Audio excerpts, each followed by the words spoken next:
একবার ভাবুন তো, বাসা থেকে বের হলেন, গাড়িতে উঠলেন আর গাড়িতে থাকা একটি বাটনে চাপ দিতেই গাড়িটি মুহূর্তেই হেলিকপ্টার বা উড়োজাহাজ হয়ে গেল এবং আরেকটি বাটন চাপতেই গাড়িটি দিব্যি আকাশ দিয়ে উড়তে শুরু করলো।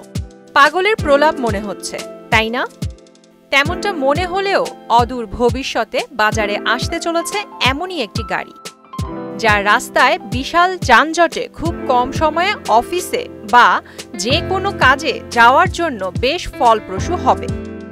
এমন গাড়ি ব্যাক টু দ্য ফিউচার নামের সাইফাই সিনেমা কিংবা বিভিন্ন বিজ্ঞান কল্পকাহিনীতে দেখা যেত।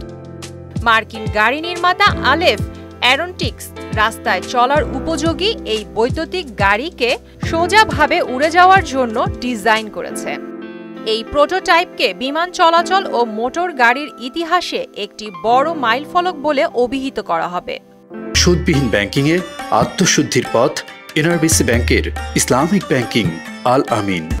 বেশ কয়েক বছর ধরে স্থল ও আকাশপথে উঠতে পারবে এমন গাড়ি বানানোর চেষ্টা চালিয়ে যাচ্ছে বেশ কয়েকটি কোম্পানি। সেগুলোর মধ্যে অনেকেই কয়েকটি গাড়ির পরীক্ষা চালিয়েছেন। তেমনি ক্যালিফোর্নিয়ার একটি রাস্তায় পরীক্ষামূলক ফ্লাইটটি পরিচালনা করা হয়।